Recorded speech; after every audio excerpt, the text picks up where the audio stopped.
오늘은 법화경의 핵심 가르침을 함께 공부하겠습니다. 법화경은 정식 명칭이 묘법연화경으로 연꽃처럼 미묘하고 뛰어난 진리를 담은 경전이라는 뜻입니다. 대승불교의 꽃이자 불교 경전 중 왕중의 왕으로 불릴 만큼 그 위상과 영향력이 지대합니다. 법화경이라는 이름에 담긴 의미부터 살펴보겠습니다. 묘법은 미묘하고 뛰어난 법, 즉 부처님의 진리를 뜻하고 연화는 연꽃을 의미합니다. 왜 부처님의 가르침을 연꽃에 비유했을까요? 연꽃은 진흙탕에서 피어나지만 진흙에 물들지 않습니다. 더러운 곳에서 자라면서도 맑고 깨끗한 꽃을 피우니 마찬가지로 부처님의 진리는 번뇌와 고통으로 가득한 이 세상에서 맑고 청정한 깨달음의 꽃을 피운다는 의미입니다. 또한 연꽃은 꽃과 열매가 동시에 나타납니다. 꽃이 피는 순간 이미 씨앗이 만들어지고 있으니 이는 수행과 깨달음이 둘이 아니라는 것을 보여줍니다. 수행하는 바로 그 순간이 이미 깨달음이라는 가르침입니다. 법화경은 동아시아 불교에 깊이 뿌리내려 한국, 중국, 일본 불교의 사상과 신앙에 큰 영향을 미쳤습니다. 특히 우리나라에서는 호국 불교 사상에 기반이 되었고 관세음보살 신앙이 널리 퍼지는 데 결정적인 역할을 했습니다.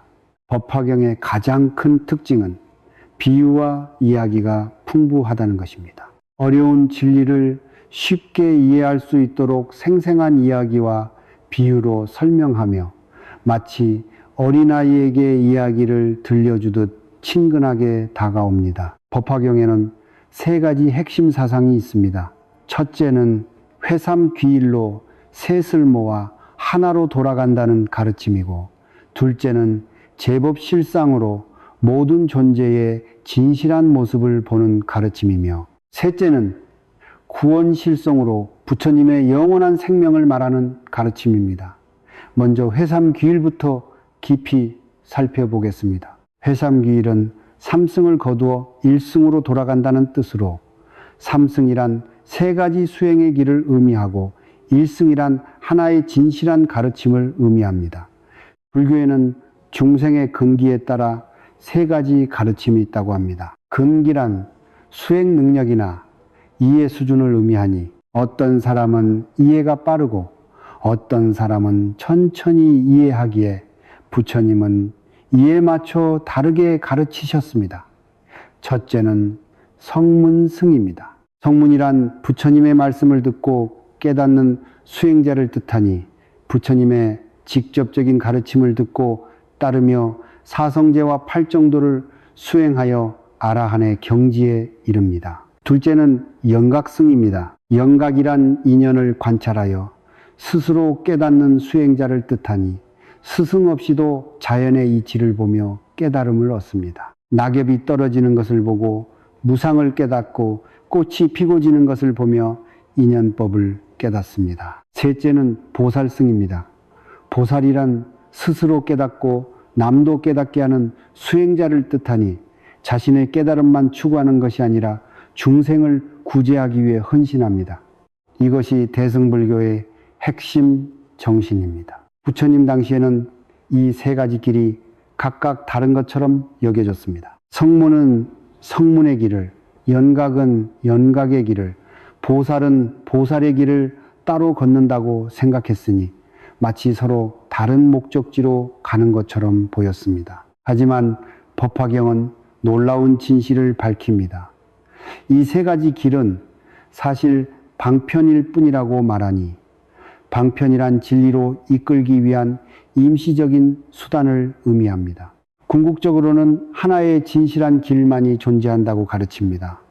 그 하나의 길이 바로 일불승입니다. 일불승은 모든 중생이 부처가 될 수 있는 하나의 수레를 뜻하니 성문이든 연각이든 보살이든 결국 같은 목적지로 갑니다. 그것은 바로 성불, 즉 부처가 되는 것입니다. 이것은 매우 혁명적인 사상입니다. 당시 사회는 계급이 엄격했고 차별이 심했으니 일부 사람만이 깨달음을 얻을 수 있다는 생각이 지배적이었습니다. 하지만 법화경은 모든 중생이 평등하게 부처가 될 수 있다고 선언합니다. 가난한 사람도, 배우지 못한 사람도, 여자도, 아이도, 심지어 악한 사람도 모두 부처가 될 수 있는 가능성을 가지고 있습니다. 이것이 법화경이 전하는 희망의 메시지입니다. 부처님께서는 법화경에서 이렇게 말씀하셨습니다. 내가 성도를 이루려 할 때 생각했으니 모든 중생이 다 부처님과 같은 지혜를 갖추고 있지만 망상과 집착 때문에 깨닫지 못한다고 하셨습니다. 이 말씀의 의미는 깊습니다. 우리는 본래 부처와 같은 존재라는 것이니 부족한 것도 없고 모자란 것도 없습니다. 다만 그것을 모르고 있을 뿐입니다. 마치 왕자가 자신이 왕자인 줄 모르고 거지로 살아가는 것과 같으니 본래의 모습을 잊고 헤매고 있을 뿐 본질은 이미 완전합니다. 법화경은 이 진리를 화택 삼거의 비유로 설명합니다. 화택은 불타는 집을 뜻하고 삼거는 세 가지 수레를 뜻하니 이 비유는 법화경에서 가장 유명하고 중요한 이야기입니다. 어떤 큰 집에 많은 아이들이 놀고 있었습니다. 아이들은 놀이에 푹 빠져 아무것도 모르고 있었습니다. 그런데 갑자기 집에 불이 나서 집은 순식간에 불길에 휩싸였습니다. 아버지가 이것을 보고 급히 아이들을 불렀습니다. 빨리 나오라고 집이 불타고 있다고 외쳤습니다. 하지만 아이들은 위험을 모르고 계속 놀이에 빠져 집 밖으로 나오지 않습니다. 아버지는 아이들의 마음을 알고 있었습니다. 아이들은 재밌는 것에 관심이 많다는 것을 알았으니 그래서 지혜로운 방편을 사용하기로 했습니다. 아이들이 좋아할 만한 선물로 유혹한 것입니다. 아버지가 말하기를 밖에 재미있는 수레들이 있다고 했습니다. 양이 끄는 수레, 사슴이 끄는 수레, 소가 끄는 수레가 있으니 빨리 나오면 원하는 수레를 주겠다고 약속했습니다. 아이들은 수레 이야기를 듣고 기뻐했습니다. 서로 먼저 나가겠다고 집 밖으로 뛰쳐나왔으니 위험한 불길에서 벗어나 안전한 곳으로 나왔습니다. 아버지의 지혜로운 방편이 성공한 것입니다. 아이들이 모두 밖으로 나오자 아버지는 생각했습니다. 내가 약속한 세 가지 수레를 줄까? 아니면 더 좋은 것을 줄까 고민했습니다. 아버지는 부유하고 재물이 많은 사람이었습니다. 아버지는 결정했습니다. 아이들이 모두 똑같이 가장 좋은 수레를 받아야 한다고 생각했으니 그래서 큰 흰소가 끄는 훌륭한 대우차를 준비했습니다. 이 수레는 세 가지 수레보다 훨씬 크고 아름다웠습니다. 온갖 보석으로 장식되고 편안한 방석이 깔려 있으며 종가방울이 달려있는 훌륭한 수레였으니 모든 아이들이 똑같이 이 최고의 수레를 받았습니다. 누구 하나 차별받지 않았습니다. 이 비유가 무엇을 의미할까요? 불타는 집은 바로 이 세상을 의미하니 우리가 살고 있는 이 세상은 고통으로 가득합니다. 늙고 병들고 죽는 고통, 사랑하는 사람과 헤어지는 고통, 미운 사람을 만나는 고통, 원하는 것을 얻지 못하는 고통이 있습니다. 하지만 우리는 이 고통을 모릅니다. 아이들이 놀이에 빠져 불을 몰랐듯이 우리도 욕망과 집착에 빠져 고통을 깨닫지 못하고 일시적인 즐거움에 취해 진실을 보지 못합니다. 부처님은 자비로운 아버지와 같습니다. 중생이 고통 속에 있는 것을 보고 안타까워 하시니 하지만 중생은 부처님의 말씀을 쉽게 알아듣지 못합니다. 그래서 방편을 사용하십니다. 세 가지 수레는 바로 삼승을 의미합니다. 성문승, 연각승, 보살승이라는 세 가지 길이니 부처님은 중생의 근기에 맞춰 다른 가르침을 주셨습니다. 이것은 진실이 아니라 방편이었습니다. 큰 흰소 수레는 일불승을 의미합니다. 모든 중생이 부처가 되는 하나의 진실한 길이니 부처님의 진정한 뜻은 모든 중생이 성불하는 것입니다. 이것이 법화경이 밝히는 궁극의 진리입니다. 여기서 중요한 것은 아버지가 거짓말을 한 것이 아니라는 점입니다. 아버지는 아이들을 구하기 위해 방편을 사용했고 약속보다 더 좋은 것을 주었으니 이것이 바로 부처님의 자비입니다. 부처님도 마찬가지입니다. 중생을 구하기 위해 임시로 삼승을 설하셨지만 궁극적으로는 모두에게 일불승을 주시니 누구도 차별하지 않고 모두를 평등하게 대하십니다. 한 수행자의 이야기가 있습니다. 그는 평생 성문의 길을 걸어왔으니 부처님의 말씀, 자심은 이제 어느 날 그는 법화경을 듣게 되었습니다. 모든 중생이 부처가 될 수 있다는 가르침을 들었으니 성문도 연각도 심지어 자신 같은 사람도 부처가 될 수 있다는 말씀을 들었습니다. 처음에는 믿을 수 없었습니다. 자신은 보잘것없는 수행자인데 어떻게 부처가 될 수 있을까 생각했습니다. 하지만 부처님은 확실하게 말씀하셨습니다. 너도 미래에 반드시 부처가 될 것이라고 수기를 주셨습니다. 수행자는 감격에 눈물을 흘렸습니다. 자신도 부처가 될 수 있다는 희망을 얻었으니 그동안 낮은 자리에 만족하며 살았지만 이제 큰 꿈을 꾸게 되었습니다. 이것이 법화경의 힘입니다. 모든 사람에게 희망을 주니 누구도 포기하지 않고 누구도 차별하지 않습니다. 모든 중생이 부처가 될 수 있다는 평등한 진리를 선포합니다. 지금까지 우리는 회삼귀일의 가르침을 살펴보았습니다. 정리하면 이렇습니다. 삼승은 중생을 교화하기 위한 방편이고 일승이 부처님의 진실한 가르침입니다.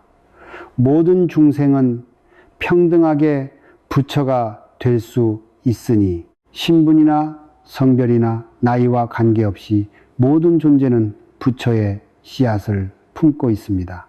이것을 불성이라고 합니다.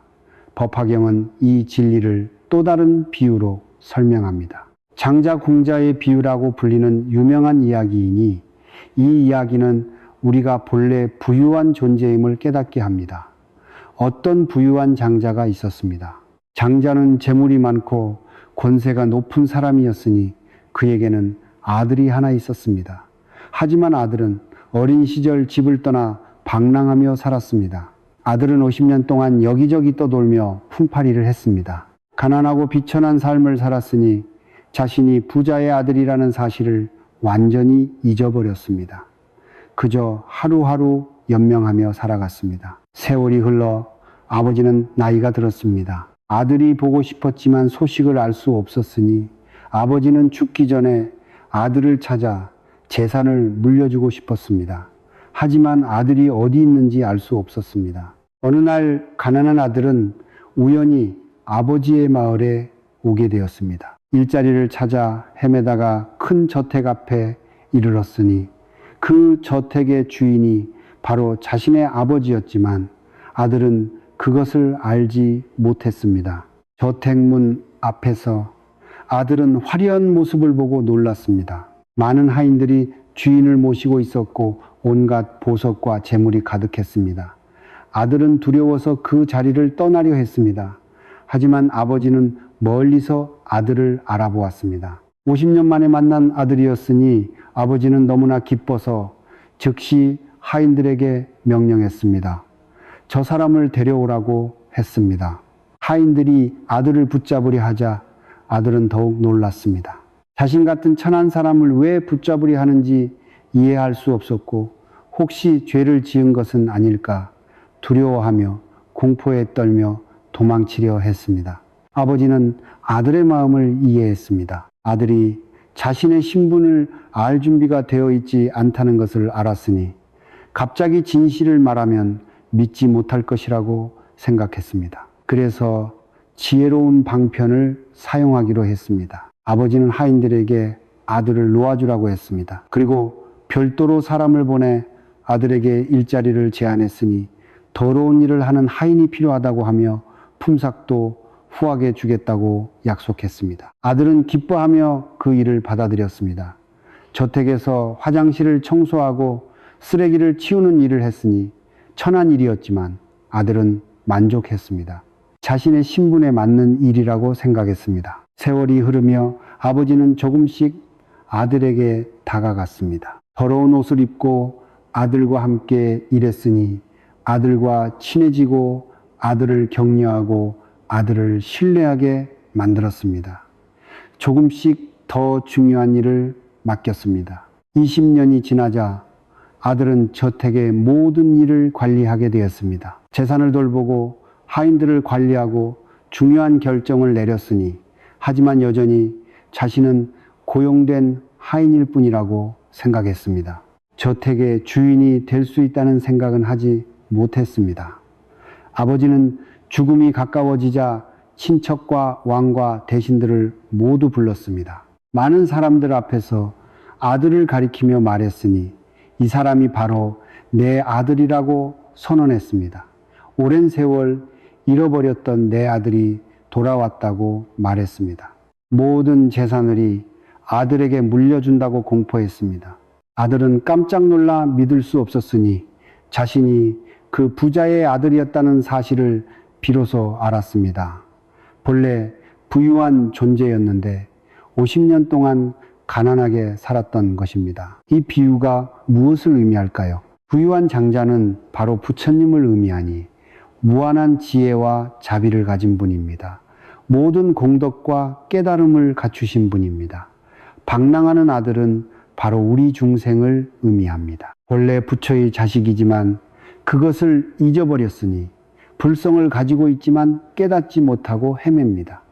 번뇌와 고통 속에서 윤회하며 살아갑니다.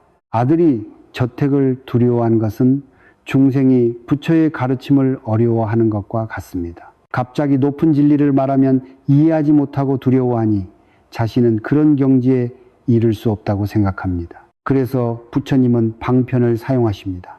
화장실을 청소하는 일은 작은 수행을 의미합니다. 처음에는 작고 쉬운 가르침부터 시작하니 계를 지키고 선정을 닦고 지혜를 기르는 기초 수행부터 시작합니다. 조금씩 더 중요한 일을 맡기는 것은 점차 높은 가르침을 주는 것입니다. 중생의 근기가 무르익으면 더 깊은 진리를 가르치니 공의 도리, 연기의 법칙, 보살의 원력을 알려주며 단계적으로 깨달음으로 이끕니다. 마지막에 아들임을 밝히는 것은 법화경의 가르침과 같습니다. 네가 본래 부처라고 부처가 될 수 있다고 선언하는 것이니 오랜 방편의 과정을 거쳐 마침내 진실을 밝히는 것입니다. 이 비유는 우리에게 큰 위안을 줍니다. 우리가 지금 비록 어리석고 부족해 보여도 본래는 부처와 같은 존재라는 것이니 잠시 잊고 있을 뿐 본질은 완전합니다. 마치 왕자가 기억을 잃고 거지로 살다가 어느 날 자신이 왕자임을 기억하는 것과 같습니다.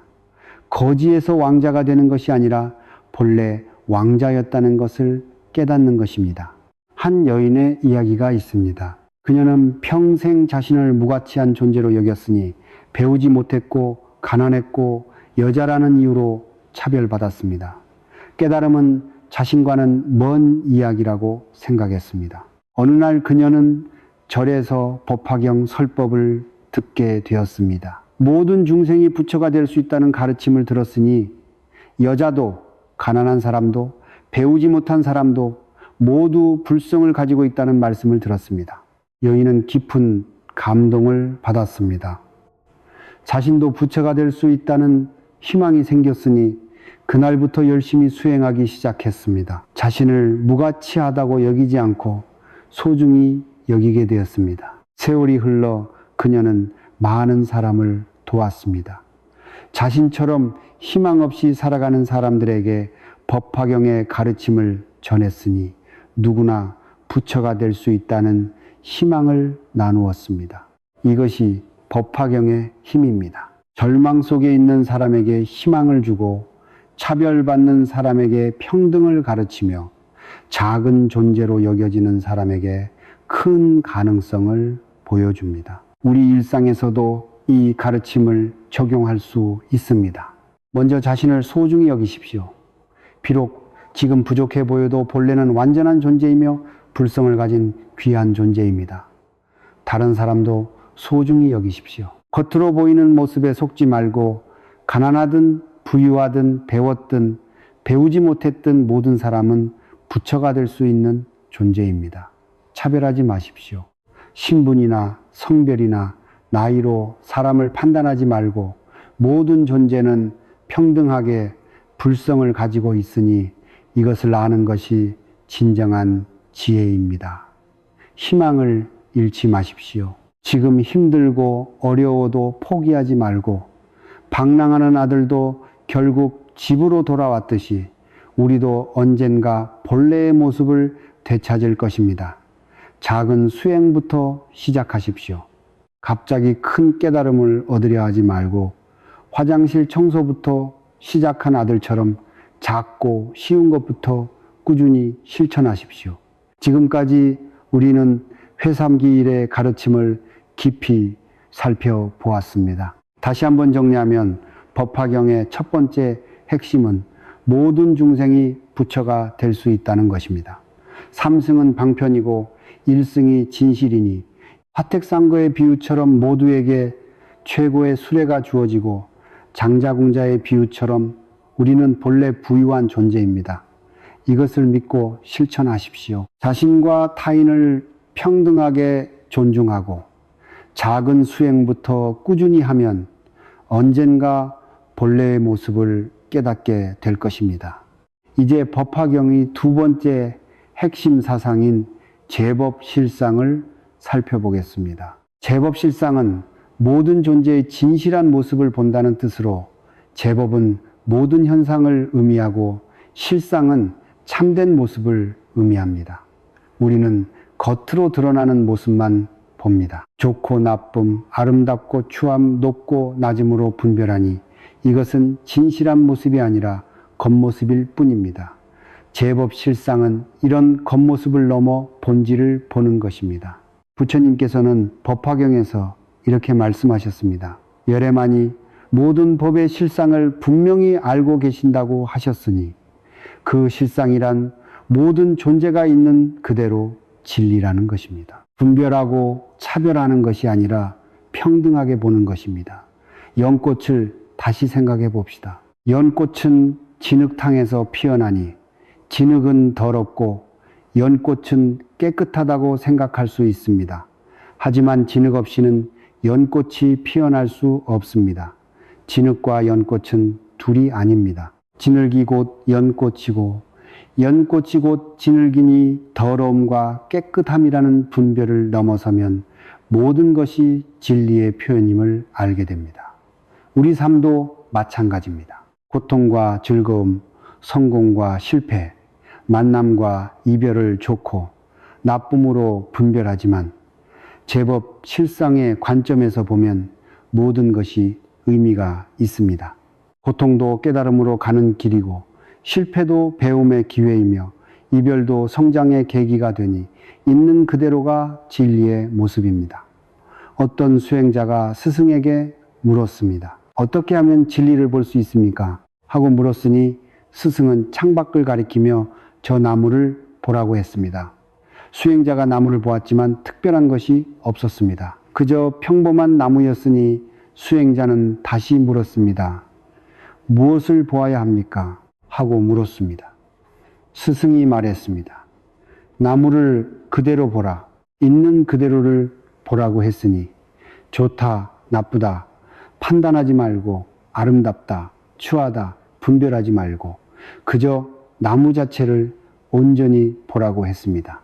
수행자는 마음을 비우고 나무를 보았습니다. 판단도 분별도 없이 순수하게 바라보았으니 그 순간 나무가 빛나는 것을 보았습니다. 나무 하나하나가 완전한 진리였습니다. 이것이 제법 실상입니다. 있는 그대로를 볼 때 모든 것이 완전하니 우리의 생각과 판단을 더하지 않을 때 사물의 본래 모습이 드러납니다. 일상에서 이것을 어떻게 실천할까요? 먼저 판단을 멈추는 연습을 하십시오. 좋다, 나쁘다, 옳다, 그르다는 판단을 잠시 내려놓고 있는 그대로를 받아들이는 연습을 하십시오. 비가 오면 비가 나쁘다고 생각하지 말고 햇빛이 나면 햇빛이 좋다고 집착하지 마십시오. 비는 비일 뿐이고 햇빛은 햇빛일 뿐이니 모든 것은 있어야 할 때 있고 일어나야 할 때 일어납니다. 사람을 대할 때도 마찬가지입니다. 좋은 사람, 나쁜 사람으로 구분하지 말고 겉으로 드러나는 모습만 보지 마십시오. 모든 사람은 불성을 가진 소중한 존재입니다. 한 선생님이 문제 학생을 맡게 되었습니다. 그 학생은 수업을 방해하고 친구들과 싸웠으니 다른 선생님들은 모두 그 학생을 포기했습니다. 문제야 말썽꾸러기라는 딱지가 붙어 있었습니다. 하지만 이 선생님은 달랐습니다. 법화경을 공부한 선생님이었으니 제법 실상의 가르침을 알고 있었습니다. 문제아라는 겉모습 너머를 보려 했습니다. 선생님은 학생을 있는 그대로 관찰했습니다. 판단하지 않고 이해하려 했으니 그러자 보이기 시작했습니다. 학생의 행동 뒤에 숨은 아픔이 보였습니다. 가정 환경이 어려웠고 관심을 받지 못했습니다. 사랑받고 싶은데 방법을 몰라 문제를 일으켰던 것이니 문제아가 아니라 도움이 필요한 아이였습니다. 본질을 보니 자비심이 일어났습니다. 선생님은 학생을 진심으로 대했습니다. 꾸짖지 않고 이해하려 했으며 믿어주고 격려해 주었습니다. 학생의 불성을 믿고 기다려 주었습니다. 시간이 흐르자 학생이 변했습니다. 문제 행동이 줄어들고 공부에 집중하기 시작했으니 친구들과도 잘 지내게 되었습니다. 원래 착한 본성이 드러난 것입니다.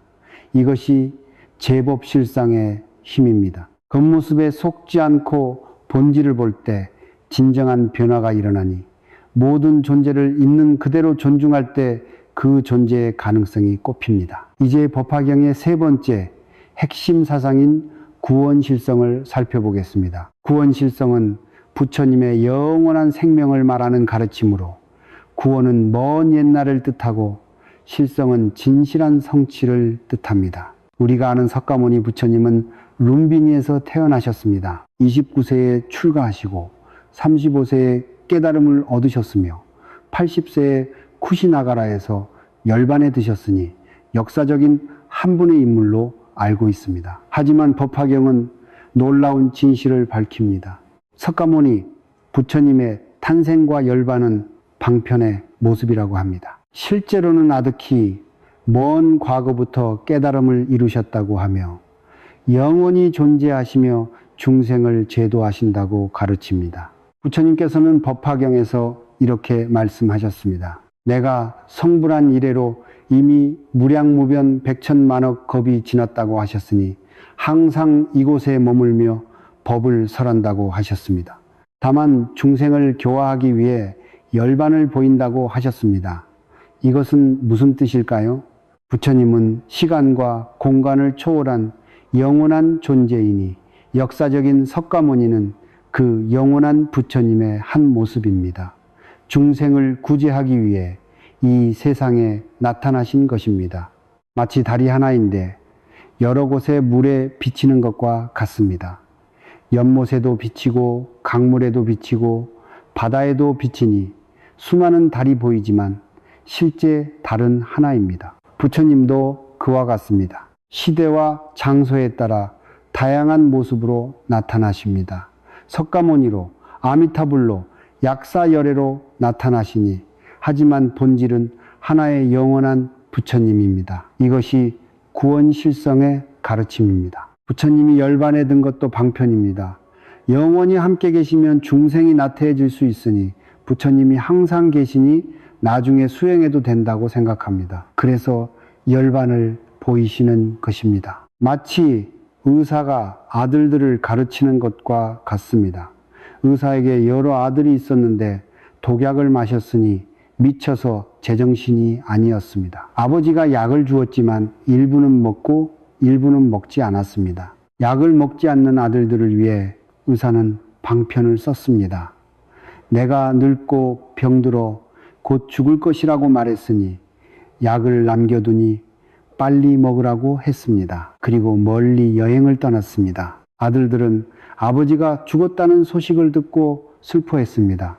이제 아버지가 안 계시니 우리가 스스로 해야 한다고 생각했으니 약을 먹기 시작했고 병이 나았습니다. 아버지는 다시 돌아와 아들들을 만났습니다. 부처님도 마찬가지입니다.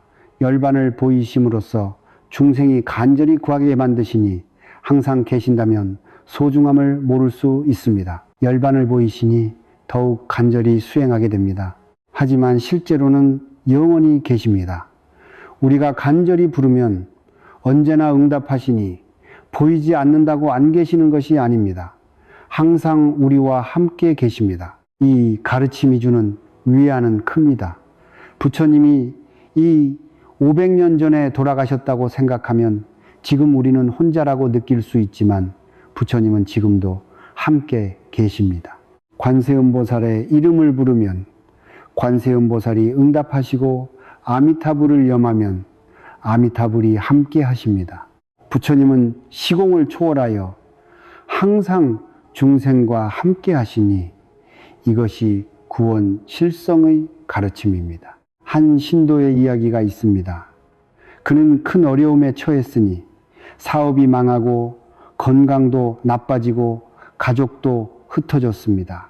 너무 힘들어서 절에 가서 기도했습니다. 부처님께 간절히 빌었습니다. 제발 저를 도와달라고 혼자 감당하기 힘들다고 했으니 그런데 부처님은 이 500년 전분인데 지금 어떻게 도와주실까 생각하며 점점 절망스러워졌습니다. 그때 스님이 다가와 말씀하셨습니다. 부처님은 지금도 여기 계신다고 했으니 열반에 든 것은 방편이고 실제로는 영원히 계신다고 했습니다. 간절히 부르면 반드시 응답하신다고 했습니다. 신도는 그 말씀을 듣고 힘을 얻었습니다. 혼자가 아니구나, 부처님이 함께 하시는구나 생각했으니 다시 열심히 기도하고 수행했습니다. 마음의 평화를 되찾고 조금씩 상황이 나아졌습니다. 이것이 구원 실성의 힘입니다. 부처님이 영원히 함께 하신다는 믿음은 큰 힘과 위안을 주니 혼자가 아니라는 확신이 생깁니다. 지금까지 법화경의 3가지 핵심 사상을 살펴보았습니다. 회삼귀일, 제법실상, 구원실성이니 이제 이것을 우리 삶에서 어떻게 실천할지 정리하겠습니다. 첫째, 모든 사람을 평등하게 대하십시오. 회삼귀일의 가르침을 기억하니 모든 중생이 부처가 될 수 있습니다. 신분이나 외모나 능력으로 차별하지 마십시오. 둘째, 있는 그대로를 받아들이십시오. 제법실상의 가르침을 실천하니 좋고 나쁨의 판단을 내려놓으십시오. 모든 현상을 있는 그대로 존중하십시오. 셋째, 부처님이 함께 하심을 믿으십시오. 구원실성의 가르침을 간직하니 부처님은 영원히 우리와 함께 계십니다. 간절히 부르면 반드시 응답하십니다. 넷째, 작은 실천부터 시작하십시오. 장자궁자의 비유를 기억하니 화장실 청소부터 시작한 것처럼 작고 쉬운 수행부터 꾸준히 하십시오. 다섯째, 희망을 잃지 마십시오. 법화경의 메시지는 희망이니 아무리 어려워도 포기하지 마십시오. 법화경은 약초유라는 비유로도 이것을 가르칩니다. 비가 내리면 온갖 약초가 자라니 작은 풀, 중간 나무, 큰 나무가 각자 필요한 만큼 받아들입니다. 비는 똑같이 내리지만 각자 다르게 자랍니다. 부처님의 가르침도 마찬가지입니다. 하나의 진리를 설하시지만 중생은 각자 다르게 받아들이니 근기에 따라, 이해력에 따라, 수행력에 따라 다릅니다. 그것이 자연스러운 것입니다. 중요한 것은 비교하지 않는 것입니다. 저 사람은 빨리 깨닫고 나는 느리다고 좌절하지 마십시오. 각자의 속도가 있고 각자의 길이 있으니 작은 풀은 작은 풀대로 완전하고 큰 나무는 큰 나무대로 완전합니다. 법화경을 읽고 외우는 것도 좋은 수행입니다. 특히 관세음보살 보문품은 많은 사람이 독송하니 관세음보살의 무한한 자비를 찬탄하는 경문입니다. 어려울 때 관세음보살을 부르면 구제하신다는 가르침입니다. 매일 법화경의 한 구절이라도 읽으십시오. 의미를 새기고 마음에 새기니 모든 중생이 부처가 될 수 있다는 진리를 되새기십시오. 이것이 법화경 수행의 시작입니다. 또한 연꽃을 명상하는 것도 좋습니다. 진흙탕에서 피어나는 연꽃을 떠올리니 번뇌 속에서도 깨끗한 마음을 유지할 수 있습니다. 어려운 상황 속에서도 깨달음을 꽃피울 수 있습니다. 자비심을 기르는 것도 중요합니다. 보살은 자신만 깨닫는 것이 아니라 남도 깨우치니 어려운 사람을 도우십시오. 법화경의 가르침을 나누십시오. 마지막으로 법화경의 핵심을 5가지로 정리하겠습니다. 첫째, 모든 중생은 부처가 될 수 있습니다. 회삼규일의 가르침이니 차별 없이 평등하게 모두에게 가능성이 있습니다. 둘째, 모든 현상은 있는 그대로 진리입니다. 제법실상의 가르침이니 판단과 분별을 넘어 본질을 보십시오. 셋째, 부처님은 영원히 우리와 함께 하십니다. 구원실성의 가르침이니 혼자가 아님을 믿고 간절히 부르십시오. 넷째, 작은 실천부터 꾸준히 하십시오. 비유들이 가르치는 지혜이니 조급해하지 말고 한 걸음씩 나아가십시오. 다섯째, 희망을 잃지 마십시오. 법화경 전체의 메시지이니 모든 존재는 소중하고 가능성으로 가득합니다. 법화경은 대승불교의 왕이라 불립니다. 그 이유는 모든 중생에게 희망을 주기 때문이니 누구도 배제하지 않고 누구도 포기하지 않습니다. 모두를 품는 넓고 큰 가르침입니다. 오늘 배운 법화경의 가르침을 마음에 새기십시오. 나도 부처가 될 수 있다는 믿음을 가지고 모든 사람을 평등하게 대하십시오. 있는 그대로를 받아들이고 희망을 잃지 마십시오. 마지막으로 하나의 성찰 질문을 드립니다. 나는 오늘 누구에게 희망을 줄 수 있을까요? 법화경의 평등한 가르침을 누구와 나눌 수 있을까요? 이것을 생각하며 하루를 살아가십시오. 나무 석가모니불, 나무 석가모니불, 나무 석가모니불. 영상이 도움이 된다면 구독과 좋아요 눌러주시면 감사하겠습니다. 여러분의 응원이 큰 힘이 됩니다. 오늘도 평안을 주소서. 나무아미타불 관세음보살. 오늘도 부처님의 자비가 함께 하시기를